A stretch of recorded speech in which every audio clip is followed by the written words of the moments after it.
फिर से एक बार सभी लोगों का स्वागत है शेकाना ग्लोरी मिनिस्ट्रीज की तरफ से और eagle vision school of profits international की तरफ से।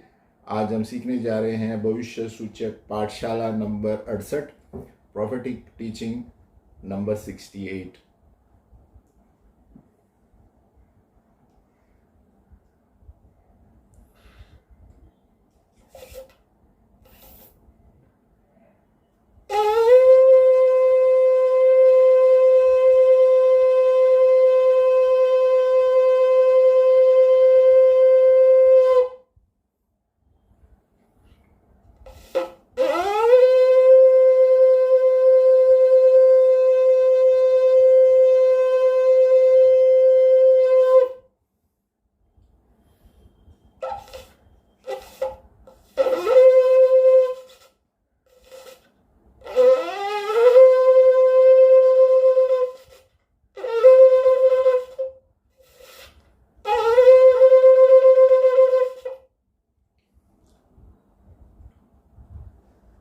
हालेलुया।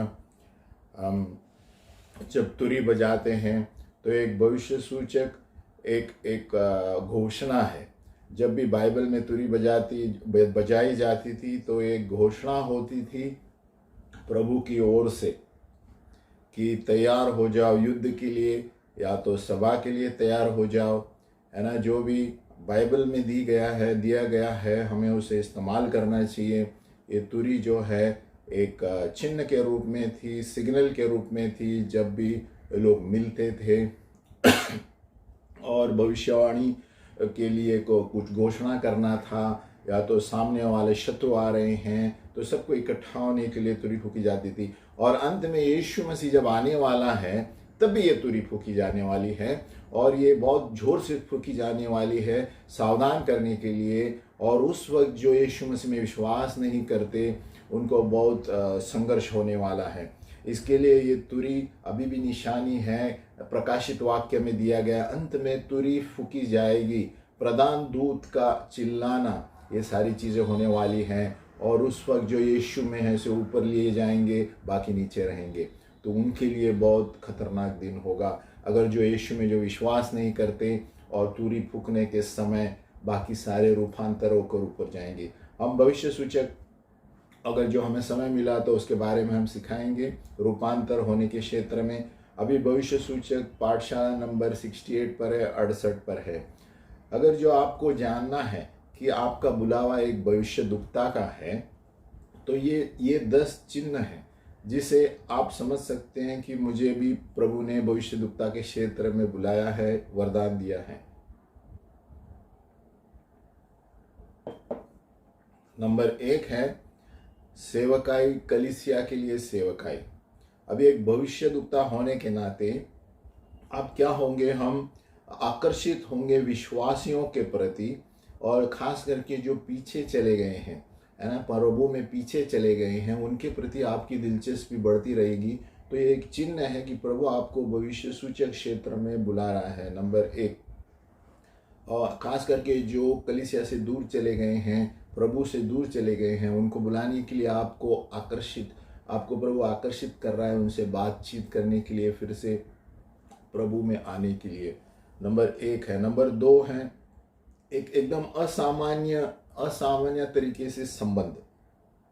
हर वक्त जब आप हर चीज़ों को अलग तरीके से सोचते हैं, यू थिंक डिफरेंटली, जो सामान्य लोग से, जिस तरह यर्मिया था, जहाँ पर भी जाता था नाव हिलाता था, यानी जहाँ पर भी जाता था कुछ ऐसे काम करता था जो सामान्य व्यक्ति नहीं कर पाते थे। तो ये एक चिन्ह है, आप कुछ अलग सोचते हैं, कलीसिया में अलग तरीके से लोगों को हिलाते हैं, वो यानी जो नाव हिला देते हैं, रॉक द बोट जिसे कहते हैं।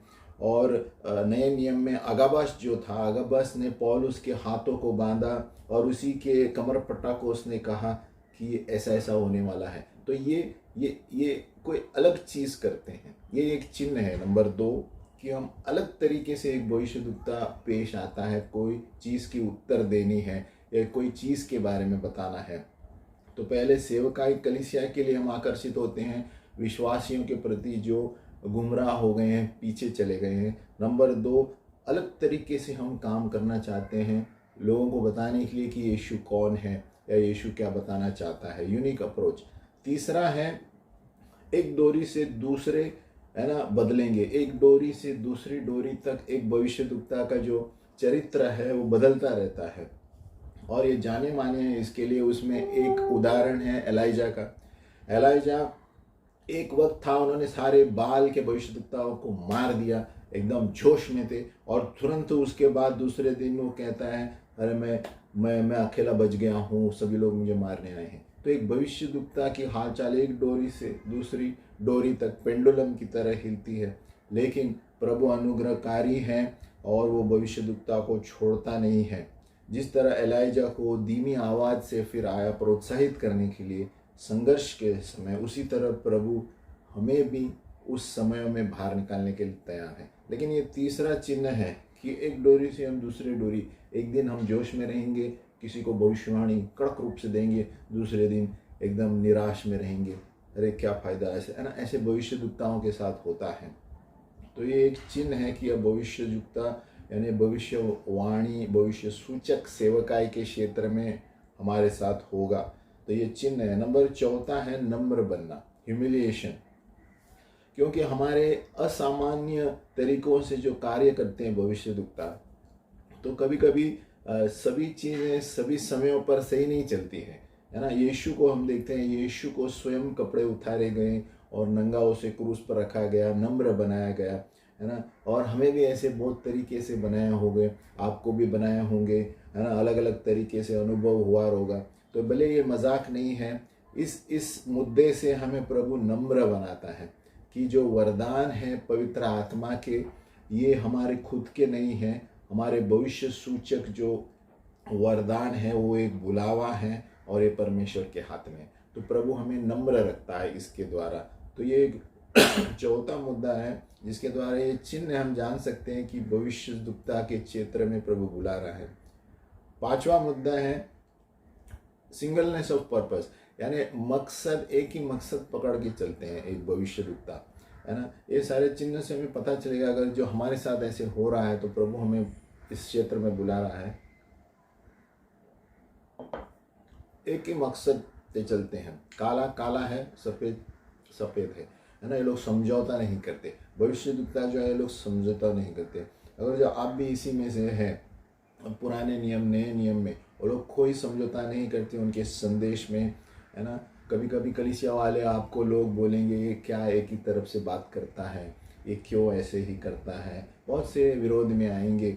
लेकिन प्रभु का संदेश है, भविष्यद्वक्ता हिलने वाला नहीं है। तो वो ब्लैक एंड वाइट, उसका मकसद एक है, वो मकसद पर अड़कर रहेगा। अगर जो आपके विचार ऐसे हैं तो प्रभु आपको बुला रहा है इस क्षेत्र में। नंबर 6 मुद्दा है प्रगटीकरण, है ना। न जानते हुए आपके जीवन में ऐसे ऐसे प्रकाशित प्रगटीकरण प्रभु बताएगा आपको, है ना। क्योंकि परमेश्वर एक भविष्यद्वक्ता को इस्तेमाल करता है परिचय देने के लिए लोगों के प्रति, है ना। तो प्रगटीकरण जो है इस सांस लेने की तरह है एक भविष्यद्वक्ता के लिए। जहाँ पर भी जाता है कुछ ना कुछ उसको दिखता है, किसी के सामने सर के ऊपर कुछ चिन्ह दिखेगा, किसी से बात करता है तो पिक्चर की तरह कुछ ऊपर घूमता रहेगा। तो ये भविष्यद्वक्ता का प्रगटीकरण ही एक परिचय है ना। तो कोई चीज़ सही है या नहीं है, या सपनों के द्वारा, दर्शन के द्वारा। सैमुअल जो था भविष्यद्वक्ता, बचपन से प्रभु की आवाज़ सुन के आ रहा था, है ना। और वो बचपन से उसे वो आत्मा में आदत हो गई थी। उसी तरह अगर जो बचपन से आपके पास, अब जवानी में आपको ऐसे कुछ दिखाई देने लगे, सपने, दर्शन, स्वर्गीय चीज़ें, तो प्रभु आपको उस क्षेत्र में बुला रहा है, प्रगटीकरण के क्षेत्र में। कभी कभी बचपन में हमें पता नहीं रहता ये क्या है, लेकिन प्रभु उस क्षेत्र में बुला रहा है। सपनों आहिस्ते आहिस्ते प्रभु कलीसिया के लोगों के द्वारा, अगुवाओं के द्वारा हमें बताता है कि इसका मतलब ये है, ये है। शुरुआत में जब बचपन में हमें कुछ दिखाई देता है, सैमुअल को भी कुछ पता नहीं चला, वो एली के पास गया, प्रभु को तुमने मुझे बुलाया, कि आपने मुझे बुलाया? उन्होंने कहा नहीं। तो आवाज़ परखने के लिए हमें परखने की आत्मा आती है, प्रभु प्रकाशन देता है। कभी कभी बचपन से हमें बहुत सारे दर्शन, सपने प्रभु दिलाता है। ये हो गया 6वां मुद्दा। तो 7वां मुद्दा एक सोच जो है भविष्यद्वक्ता की, हमें चित्र पसंद आते हैं भविष्यद्वक्ताओं को। तो हर वक्त अगर जो आपको कहीं ना कहीं आंख बंद करते समय चित्र नज़र आते हैं, है ना, स्टिल चित्र फोटो की तरह या पिक्चर की तरह घूमते हुए चित्र, तो समझो आपको प्रभु भविष्यवाणी के क्षेत्र में बुला रहा है, भविष्यद्वक्ता के क्षेत्र में बुला रहा है। बचपन पे भी हो सकता है कि आप बचपन से ऐसे चित्र देखना, जब आंख बंद करते हैं तो चित्र देखते हैं, आंख बंद करते हैं तो पिक्चर की तरह कुछ दिख रहा है, तो उस वक्त आपको पता नहीं था क्या था। तो प्रभु आपको बुला रहा है भविष्यवाणी के क्षेत्र में, है ना, और उस चित्र का गहराई से मतलब है ना, क्योंकि जवान में हमें कोई आत्मिक रूप से बताने वाला व्यक्ति नहीं है, इसलिए एलेगोरिकल थिंकिंग कहते हैं, यानी ऐसे सोच आती है कि ये क्या है, हमें चित्र दिखता है लेकिन पता नहीं क्या है। तो एक भविष्यद्वक्ता की निशानी है ये।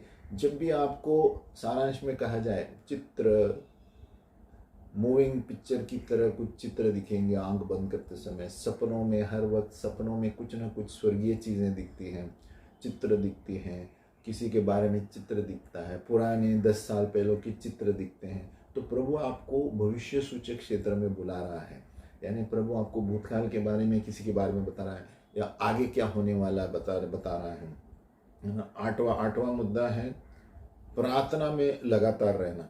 तो ये प्रार्थना जो है भविष्यद्वक्ता के लिए सांस लेने की तरह है, हर वक्त प्रार्थना करता रहता है ना, डैनियल की तरह, है ना, लोगों के लिए, है ना, बाजू वाले के लिए, पड़ोस के लिए, ये हर वक्त प्रार्थना करते रहते हैं। भविष्यद्वक्ता मीखा जो था, है ना, लोगों की संघर्ष को परमेश्वर की ओर लेकर जाना, लोगों में क्या हो रहा है, देश में क्या हो रहा है, प्रभु रो कर प्रार्थना करते हैं। तो ये एक निशानी है भविष्यद्वक्ता की, हर वक्त प्रार्थना करते रहते हैं, हर वक्त चलते फिरते समय, नहाते समय सब प्रार्थना में रहते हैं। ये भी एक निशानी है भविष्यद्वक्ता, और लोगों की ओर से विनती करता है प्रभु के पास, लोगों की ओर से दुआई देकर विनती करता है। ये एक मुद्दा है भविष्यद्वक्ता का।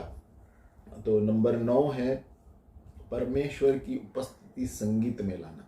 ये एक मुद्दा है, भविष्यद्वक्ताओं का चिन्ह है ना।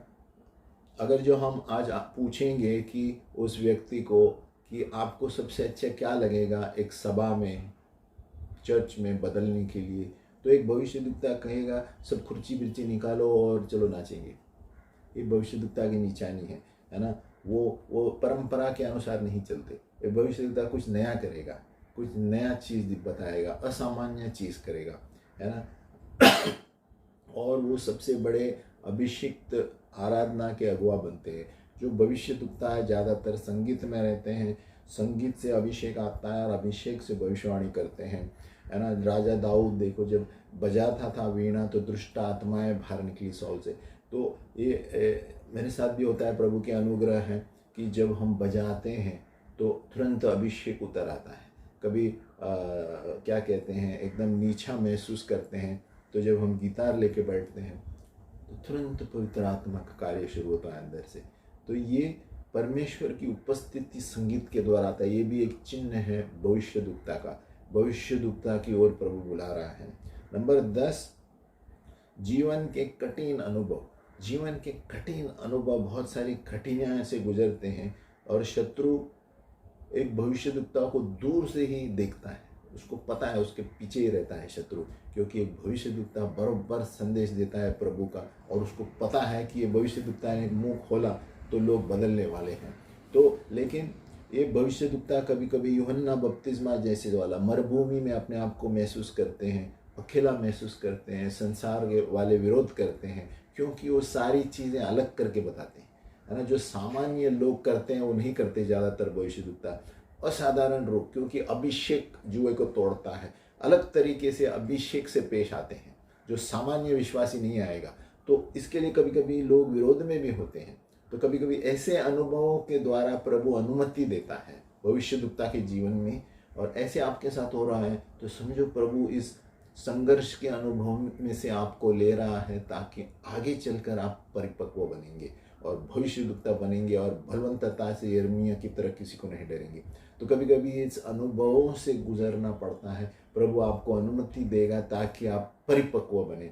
तो ये रहे 10 जो मुद्दे थे जिसके द्वारा हम जान सकते हैं कि परमेश्वर भविष्यद्वक्ता के क्षेत्र में हमें बुला रहा है। फिर से हम सारांश में देखेंगे।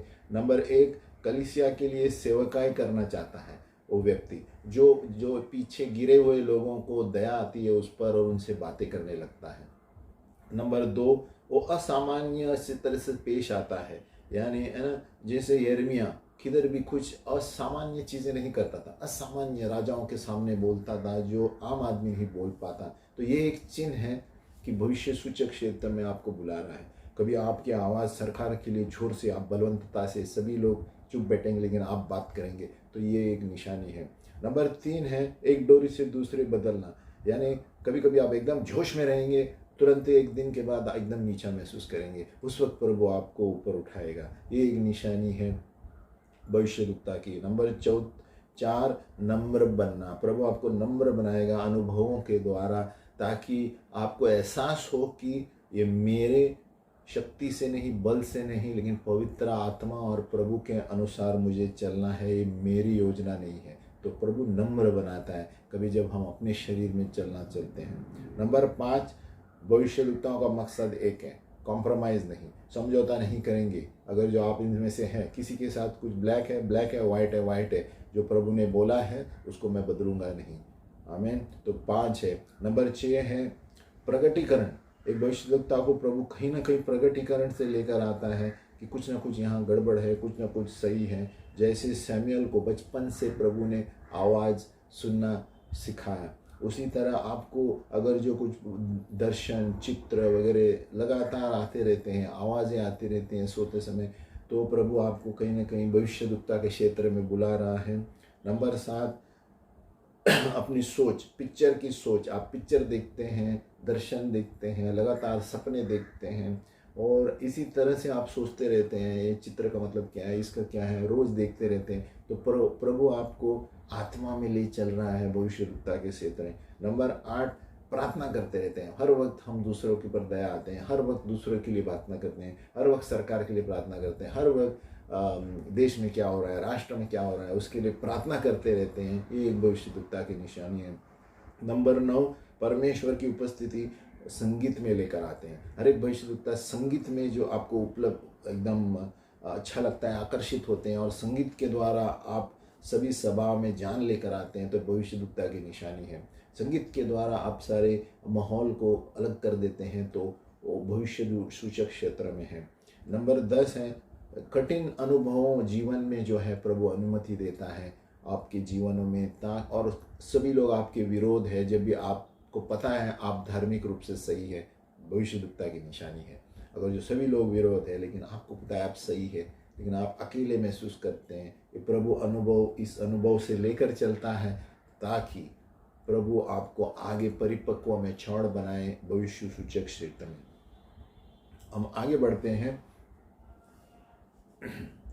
भविष्य सूचक अभिषेक, प्रॉफिटिक अनॉइंटिंग, है ना। अभी भविष्य सूचक अभिषेक, बाहर का अभिषेक होता है एक्सटर्नल और इंटरनल, अंदर वाला भी अभिषेक है, 2 अभिषेक है और एक अंतर है दोनों में। अंदर वाला जो अभिषेक है जो हमारे अंदर ही रहता है, ये बाहर नहीं निकलता है, ये परमानेंट है, हमारे अंदर प्रभु ने दिया है आत्मा में, आत्मा के द्वारा जो अंदर वाला अभिषेक है ना।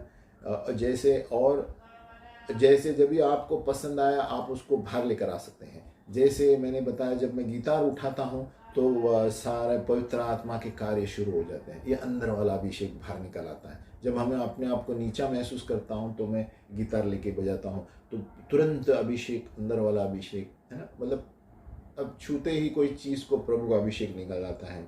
और बाहर वाला अभिषेक, एक्सटर्नल अनॉइंटिंग, जो भविष्यद्वक्ता में होता है, जो परमेश्वर के समय में, परमेश्वर के चुनाव के अनुसार अकस्मात आ जाता है ना, और हमारे नियंत्रण में नहीं है, अकस्मात एक सभा में आ जाएगा जो आपने कभी सोचा नहीं था। तो ये अंदर का अभिषेक, बाहर का अभिषेक, दोनों साथ में चलते हैं, दोनों, these two flow together, internal anointing और एक्सटर्नल अनॉइंटिंग, प्रॉफिटिक अनॉइंटिंग। अभी अभिषेक जो पुराने नियम में है, हम इसे देखते हैं। पुराने नियम में एक भविष्यद्वक्ता को अंदर का अभिषेक नहीं था, पवित्र आत्मा अंदर से नहीं था, यीशु मसीह नहीं था। तो यीशु मसीह आने के बाद ज्वाला अंदर आई। तो पुराने नियम में बाहर से अभिषेक होता था, है ना, तो पूर्ण रूप से ये परमेश्वर पर निर्भर थे और परमेश्वर के वचन पर निर्भर थे। अगर जो परमेश्वर का वचन नहीं आया तो चुप बैठते थे, है ना। इसलिए हर वक्त हम देखते हैं वचन में लिखा गया है और प्रभु का वचन आया और प्रभु की वाणी इस तरह आई। क्यों? ये बाहर से आती थी। भविष्यद्वक्ता पुराने नियम में अंदर से नहीं लेकिन बाहर से प्रभु के लिए बाट जोते थे। जब प्रभु बोलता था तभी बोलते थे, है ना। और ये एलाइजा, एलिशा, और आप देखते हैं वो जब बात करते थे तो कहते हैं ये सारी चीज़ें प्रभु ने मुझसे छुपाई रखी, यानी बाहर से ही प्रभु बात करता था, है ना। अंदर से उन्हें कुछ पता नहीं चलता था। अगर जो प्रभु कुछ प्रगटीकरण नहीं देता था पुराने नियम में, भविष्यद्वक्ताओं को कुछ पता नहीं चलता था। अभी अभिषेक नए नियम में हर एक व्यक्ति को अंदर से अभिषेक है, क्योंकि यीशु जीवित हुआ और यीशु कहा मैं ऊपर जाता हूँ और आपके लिए वकील भेजता हूँ। पवित्र आत्मा हमारे अंदर है, तो अंदर का अभिषेक भी है। एक नए नियम, है ना, एक नए नियम के विश्वासी के पास, और बाहर का अभिषेक है नए नियम में और अंदर का अभिषेक नए नियम में, दोनों भी आते हैं। और ये कब आता है? जब एक विश्वासी को और वो निर्माण करता है और कुछ निर्माण करता है ना। वो कुछ अंदर से हिला देता है ना। और यानी बाहर का अभिषेक नए नियम में तब आता है जब वो अभिषेक कुछ अंदर से निर्माण करने की कोशिश करता है और हमारे अंदर के भागों को हिलाता है। ये बाहर से आता है, नए नियम की बात कर रहा हूँ। और ये अभी ऐसे होता है अभिषेक में, नए नियम में, जब बाहर का अभिषेक एक व्यक्ति के ऊपर आता है, अंदर वाला अभिषेक नए नियम में वो फूलने लगता है और वो शारीरिक रूप से आप महसूस करना शुरू कर देते हैं, है ना। एंड और आपको लगता है अंदर से कुछ बाहर आ रहा है, जैसे मेरे अंतड़ियों से नदी बह रही है ना। यूहन्ना 7:38, है ना। तो बाहर से अभिषेक आता है, नए नियम में भी अंदर से भी आता है। तो बाहर से जब आता है, अंदर वाला अभिषेक उभर उठता है ना। और आपको लगता है कि जैसे नदियाँ फूटने वाली हैं मुंह के द्वारा और वो बाहर निकलने ही वाली हैं। आपको बोलना ही पड़ेगा क्योंकि अंदर कुछ रख नहीं सकते। अभी अब नए नियम में अंदर वाला अभिषेक, परमेश्वर का आत्मा हमारे अंदर है नए नियम में, है ना, अनर एनॉइंटिंग। और ये जैसे एक झरना होता है हमारे अंदर है, झरना होता है हमारे अंदर है, तो हमें इसे टैप करना है कि कभी ये उभर आएगा, कैसे आएगा। ये अंदर वाला अभिषेक, जैसे मैंने बताया, जब मैं नीचा महसूस करता हूँ, गिटार हाथ में लेके बजाता हूँ, तो अंदर वाला अभिषेक चालू होता है ना। अंदर वाला अभिषेक हम चाहे तब उसको स्पर्श कर सकते हैं, ये इंटरनल अनॉइंटिंग कहते हैं। जैसे प्राकृतिक रूप से आप किसी चीज़ को छूते हैं, उसी तरह जब मैं प्रार्थना में कुछ शब्द नहीं आते, तो जब ये गिटार लेता हूँ और बजाना शुरू करता हूँ, तो तुरंत बाल खड़े हो जाते हैं, तुरंत अभिषेक, मतलब अंदर वाला पवित्र आत्मा हमारे अंदर है, हमें इसे प्रज्वलित करना है। तो जैसे ही हम गिटार लेकर प्रज्वलित करते हैं, तो पवित्र आत्मा कार्य करना शुरू करती है। तो ये इंटरनल अनॉइंटिंग है ना। और तो इस तरह आपके जीवन में और कुछ होगा। जब आप जैसे अन्य भाषा में प्रार्थना करते हैं तो अभिषेक शुरू होता है, मैं गिटार लेता हूँ तो अभिषेक शुरू होता है। तो ये हमारे अंदर है, हमारे ऊपर है, जब चाहे हम इसे बाहर लेकर आ सकते हैं।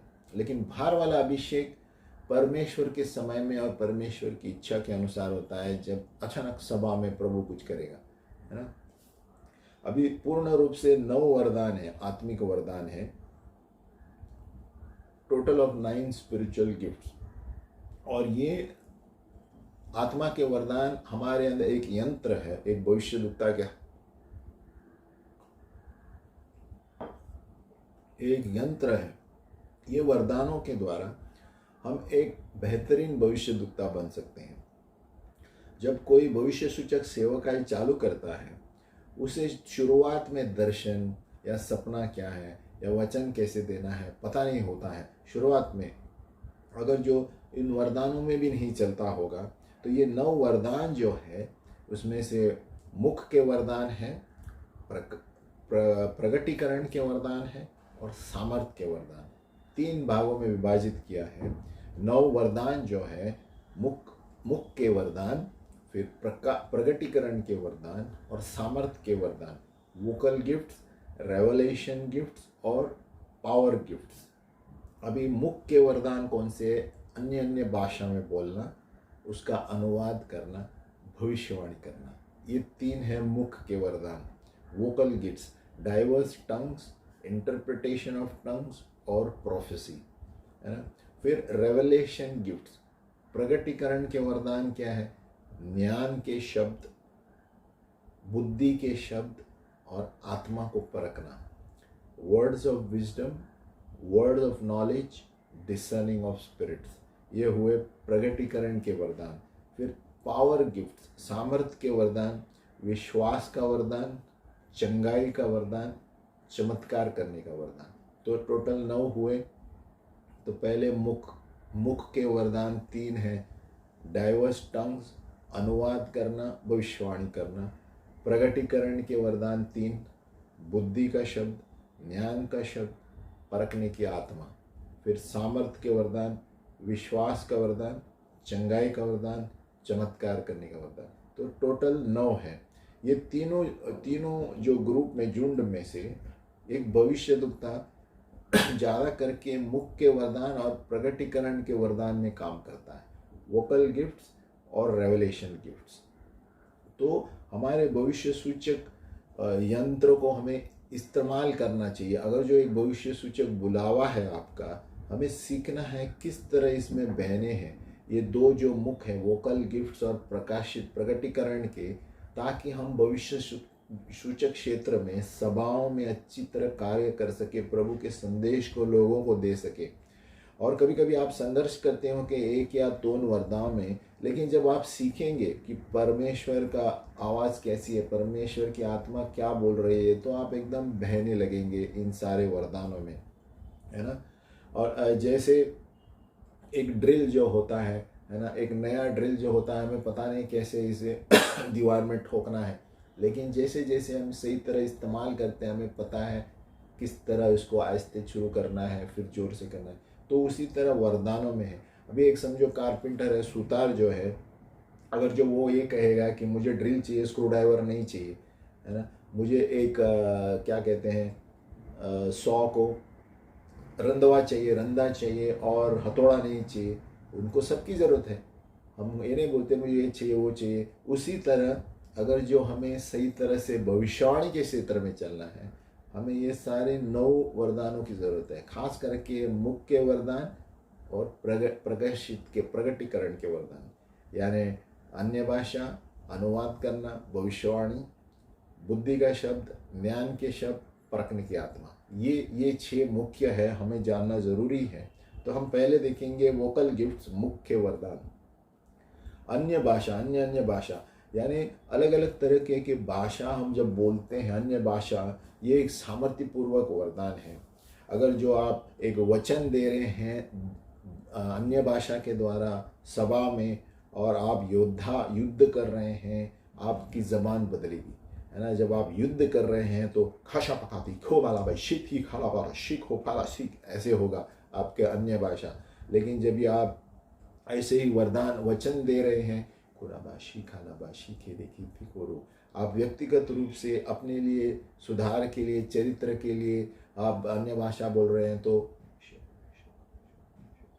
आहिस्ते से बैठ के नहाते समय, स्नान करते समय, खाना पकाते समय, ये अन्य अन्य भाषा अब इस्तेमाल कर सकते हैं, प्रभु बातें करेगा। तो ये मुख्य के वरदान है, यानी अन्य भाषा, अलग अलग तरीके की अन्य भाषा, योद्धा की अन्य भाषा, खो भाषा का फिर एक सीखो रोबो से दे दिखा बारा, आप किसी योद्धा कर रहे हैं, ये लड़ रहे हैं गढ़ों को तोड़ने के लिए, तो ये भाषा है। नहीं तो स्नान करते समय हला भाषा का आप चालू रख सकते हैं। तो अलग अलग तरह के मुख्य के वरदान है। और दूसरा है फिर अनुवाद करना। पौलुस कहता है अगर जो एक संदेश दिया गया है तो उसका अनुवाद करने वाला भी होना चाहिए, नहीं तो चुप बैठे सभाओं में, है ना। तो इसको भी हमें प्रैक्टिस करना चाहिए। हमें हर वक्त अन्य भाषा में बोलना सीखना चाहिए और उसका अनुवाद का भी प्रभु के लिए वरदान मांगना चाहिए। प्रभु कहता है मांगो तो तुम्हें दिया जाएगा, है ना। क्योंकि हमें पता नहीं कब और किस तरह प्रभु हमें सभा में इस्तेमाल करने हैं, इसलिए हमें ये सारे वरदानों में हमें उनको जानकारी रहना और इसमें बहना बहुत ज़रूरी है। फिर तीसरा है भविष्यवाणी, मुख्य वरदान अन्य भाषा, अनुवाद करना और भविष्यवाणी, ये मुख्य वरदान है। तो अलग अलग तरीके हैं भविष्यवाणी देने के लिए, लेकिन ज़्यादातर सामान्य रूप से प्रभु का वचन हमें देना है ना। और हो सकता है कभी कभी आप दर्शन से शुरू करेंगे दूसरों को कुछ बताने के लिए, उसके बाद वचन में आ जाएंगे, और कभी कभी प्रभु आपको वचन के द्वारा किसी के बारे में कुछ बताएगा, भविष्यवाणी के द्वारा, दोनों हो सकता है। और ऐसे भी हो सकता है पहले सिर्फ वचन देगा, है ना, आत्मा में वचन आएंगे। कभी कभी आपको प्रभु आधे ही वचन देगा, जैसे आइशल, मैं तुम्हें आगे नहीं बताएगा प्रभु। तो हमें परमेश्वर की आवाज़ को परखना और सुनने की आदत होनी चाहिए। प्रभु कभी कभी ऐसे ही बोलेगा, मैं तुम्हें ये, मैं तुम्हारे साथ, मैं आपके साथ। आपको परखना है प्रभु आगे क्या बोलने वाला है। तो कभी कभी हमें सिखाने के लिए प्रभु आधा वचन ही बोलता है। कभी आवाज़, परमेश्वर की आवाज़, आई शैल, मैं तुम्हें, उतना ही बताएगा। तो प्रभु आप जैसे जैसे सुनते जाएंगे प्रभु की आवाज़, प्रभु आप जानेंगे कि मैं तुमसे प्रेम करता हूँ, है ना। प्रभु आपको आत्मा में पता चलेगा प्रभु जैसे जैसे बातें करेगा। और इसके लिए एक पुस्तक रखना बहुत ज़रूरी है कि प्रभु ने किस तरह कल बात किया, किस तरह आज बात किया। तो आपको इन वरदानों के अंतर पता चलेगा कि प्रभु किस वक्त क्या बात कर रहा है ना। जब तक कि हम इसमें परिपक्व न हो जाए और स्वभाव में इस्तेमाल करें। तो शुरुआत में कभी कभी तकलीफ होगी, लेकिन प्रभु ऐसे ही सिखाता है। कोई सीधी तरह प्रोफेशनल नहीं बनता है ना। हमें खुद को सीखना चाहिए, है ना। सेल्फ लर्निंग, बाहर जाने से पहले, सेवकाई करने से पहले, है ना, दूसरों को बताने से पहले हमें अपने आप को इन वरदानों में बनाए रखना है ना। खास करके व्यक्तिगत प्रार्थना के समय हम इन वरदानों को अपने आप में परखें, है ना। प्रभु क्या बात करता है, ये सपने का अर्थ क्या है, ये दर्शन क्या उसका मतलब है। हमारे नोटबुक में हमें सब कुछ लिखना चाहिए।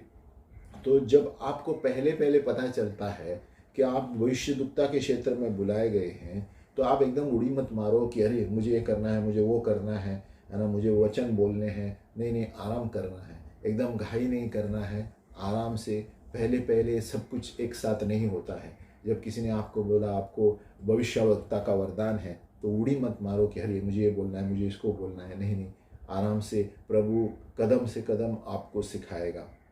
आप आहिस्ते आहिस्ते अपने आप को बहते हुए वरदानों में नजर आएंगे। जैसे हम अपने ऊपर या घर के ऊपर या हाउस सेल में, घर सभा में इसे इस्तेमाल करें, तभी आप परिपक्व बनेंगे इन सारे वरदानों में। आहिस्ते पब्लिक मीटिंग में डायरेक्ट नहीं करना, घर कलीसिया में या और किसी छोटी सभा में, आप संगति में, अपने खुद के परिवार में इस्तेमाल करना शुरू करो। जो प्रभु बात करता है तो आपको पता चलेगा, हाँ इसका मतलब ये था, इसका मतलब ये सही था। आमीन। दूसरा है भविष्य सूचक। 3 तरह के विभाजित किए थे हमने। मुख के वरदान हो गए, अन्य भाषा, अनुवाद करना और भविष्यवाणी। अभी दूसरा भाग है भविष्य सूचक प्रगटीकरण के वरदान। प्रगटीकरण के वरदान कौन से हमने बताए? बुद्धि का वचन, ज्ञान का वचन और परखने की आत्मा। तो बुद्धि का वचन, ये जो ज्ञान है, बुद्धि का वचन है, प्रभु आपको एक शब्द देगा आपके आगे के लिए, अगुवाई करने के लिए। ये भविष्य के क्षेत्र में है। अब इसे उदाहरण लो कि आप प्रार्थना कर रहे हैं कि आपको अगुवाई, रास्ता चाहिए, आगे क्या करना है। समझो आप प्रभु से मांग रहे हैं, प्रभु मुझे पता नहीं आगे क्या करना है ना। और आप प्रार्थना करते करते आप देख रहे हैं एक रास्ता, है ना, एक रास्ता सीधा जा रहे हैं और अंत हो रहा है, और दूसरा रास्ता खुल रहा है। तो उसका मतलब प्रभु आपको क्या बता रहा है? बुद्धि का शब्द, कि आगे के बारे में एक रास्ता बंद होने वाला है, दूसरा खुला होने वाला है। तो इसे बुद्धि का वचन कहते हैं। इस तरह आगे के क्षेत्र में किसी के लिए या और आपके लिए और किसी के लिए प्रभु इस तरह बताएगा, तो हम जानेंगे कि ये बुद्धि का वचन आगे के लिए प्रभु क्या बताना चाहता है। अभी भविष्यद्वक्ता पुराने नियम देखते हैं, वो लोग भविष्यवाणी करते थे यरूशलेम पर, इजराइल पर, कि आगे क्या होने वाला है ना, क्योंकि प्रभु कुछ ना कुछ उनको बताता था। ये बुद्धि का शब्द, दूसरा है ज्ञान का वचन। ज्ञान का शब्द यानी वर्तमान का है या भूतकाल का हो सकता है। वर्ड्स ऑफ विजडम जो होता है, भविष्य के बारे में प्रभु आपको अगुवाई करेगा। और वर्ड्स ऑफ नॉलेज, ज्ञान का वचन जो है वर्तमान या भूतकाल में क्या हुआ वो बताएगा। सोचो समझो, उदाहरण पे आप कोई चीज़ में संघर्ष कर रहे हैं, है ना, या कड़वाहट होगी, है ना, कुछ हो रहा है ना, और आप प्रभु से बोल रहा है ये कड़वाहट क्यों है मेरे अंदर, है ना, ऐसा क्यों हो रहा है। और जैसे आप प्रार्थना कर रहे हैं, आप देख रहे हैं आपके पिताजी आत्मा में देख रहे हैं, एक आप जवानी में छोटे थे और प्रभु आपको कुछ बता रहा है। तो प्रभु क्या कर रहा है, आपको बता रहा है कि ये इसका जड़ यहाँ पर है, कड़वाहट का, है ना। उसका मतलब भूतकाल में प्रभु लेकर के आपको और ज्ञान का शब्द दिया, तो आपको वहाँ पर उसको काटना है, ये जो समस्या है। और एक उदाहरण है कि समझो आप आत्मिक रूप से नीचा है, अड़चन लग रहा है आपको, और आप प्रभु के पास लेकर आए, प्रभु मुझे सही तरह से प्रार्थना करने नहीं आता। तो आप चित्र में देख रहे हैं, आप बंधे हुए हैं हाथ में, है ना। उसका मतलब ये ज्ञान का शब्द है, प्रभु आपकी स्थिति बता रहा है आपको, है ना, उससे बाहर निकलने के लिए भी बताएगा। तो प्रभु आपको बताया कि आप आत्मिक रूप से कुछ चीज़ में जड़े हुए हैं, इससे बाहर आओ, है ना। अनजान में बंधे हुए हैं, उन चीज़ों से बाहर आओ। ऐसा प्रभु वर्तमान के क्षेत्र और भूतकाल में जो हुआ उसका मतलब बताएगा ज्ञान का शब्द। जैसे हम उसकी आवाज़ सुनने और चित्र के द्वारा, दर्शन के द्वारा जानेंगे कि प्रभु क्या बताना चाहता है, हमारे लिए या दूसरे के लिए है ना। वो नंबर 3 है, उसी में प्रकटीकरण के वरदान में हमने देखा बुद्धि का शब्द, ज्ञान का शब्द, अभी परखने की आत्मा, gift of discerning of spirits. अभी कभी कभी हम स्वर्गदूत, दुष्ट आत्मा, अभिषेक या दूसरे किसी की स्थिति को आत्मा में हम परख सकते हैं। यानी सारांश में हम आत्माओं को परखते हैं, दूसरे के अंदर क्या चल रहा है। लेकिन कभी कभी क्या होता है, कभी कभी हम अभिषेक आता है तो हम एक तरह का शांति आती है अंदर, है ना। जैसे तेल, है ना, गर्म तेल मेरे ऊपर किसी ने डाला है और ये गर्म तेल से मुझे विश्राम मिल रहा है, और उस वक्त मैं एहसास कर रहा हूँ कि ये अभिषेक है ना। तो ये एक परखने की आत्मा है। और समझो कभी कभी किसी के पास में खड़ा हूँ और वहाँ पर कुछ महसूस कर रहा हूँ, मेरे अंदर कुछ दर्द हो रहा है ना, बार बार, है ना, अंदर पेट में कुछ गांठ सी हो रही है। तो मैं सोचता हूँ मैं किसी के पास रहता हूँ, ये ऐसे क्यों होता है। तो प्रभु कुछ बता रहा है कि उस व्यक्ति का कुछ प्रॉब्लम है, आप उसके लिए प्रार्थना कीजिए, है ना। तो ये प्रभु आपको उनकी आवाज़ सुनने में और चीज़ों में आपको समस्याओं के अनुसार बताएगा कि अरे वहाँ पर ऐसे खड़े होने से किसी के सामने मुझे बार बार क्यों गांठ आती है पेट में, है ना। पहले पहले ज़रा कंफ्यूज होंगे कि ये मुझे पहले कभी नहीं हुआ, लेकिन जैसे आप प्रार्थना सभा में रहते हैं और आप देखेंगे कि किसी व्यक्ति के सामने खड़े रहते हुए चालू होता है, तो प्रभु आपको बताएगा कि हाँ इस व्यक्ति में कुछ प्रॉब्लम है, इसके बारे में पूछो। उसका मतलब नहीं कि उसके अंदर गांठ है, प्रभु कुछ बताना चाहता है कि उस व्यक्ति में कुछ समस्या है, उससे बातें करो, उसके लिए प्रार्थना करो, है ना। इसलिए परमेश्वर की आवाज़ दर्शन के द्वारा, चित्र के द्वारा, तो इस पर हमें लक्ष्य देना है कि उसकी आवाज़ हम कैसे सुने, उसकी आवाज़ सुनने पे हमें लक्ष्य देना है।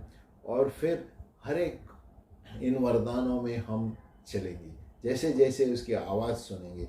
जैसे एक बच्चा है चलने के लिए सीख रहा है, शुरुआत में कभी कभी अड़चनें आएंगी, हमें शंका होगी इसका मतलब क्या है, लेकिन दूसरे दिन आगे प्रभु आपको अच्छी तरह से समझाएगा। जैसे जैसे हम अगुवाओं से पूछते हैं और दूसरे भविष्यद्वक्ताओं के साथ बैठते हैं, तो प्रभु इस अर्थ को बताएगा, है ना। शुरुआत में सभी लोग बच्चे होते हैं, लेकिन जैसे जैसे हम आगे बढ़ते हैं हम नोटबुक में लिखते हैं। इसीलिए एक जर्नल रखना बहुत ज़रूरी है कि हम इस तारीख को, इस सप्ते में क्या क्या देखा, उसका अर्थ क्या है, किसने मुझे क्या भविष्यवाणी की थी, उसको मैं पूरा कर पाया या नहीं, क्या उसको, उसके बारे में मुझे क्या करना है ना। ये क्षेत्र को लिख के रखना ज़रूरी है। प्रभु हम सबको भविष्यद्वक्ता भेजता है हमारे लिए भी, और हम भी दूसरे के लिए वाणी लेकर जाते हैं, तो हम उसको लेकर क्या कर रहे हैं, नोटबुक में लिखना बहुत ज़रूरी है।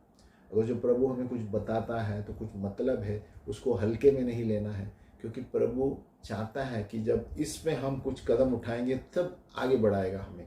अगर जो हम उसमें ही कुछ नहीं करेंगे तो प्रभु जानेगा कि इसको कुछ इंटरेस्ट नहीं है।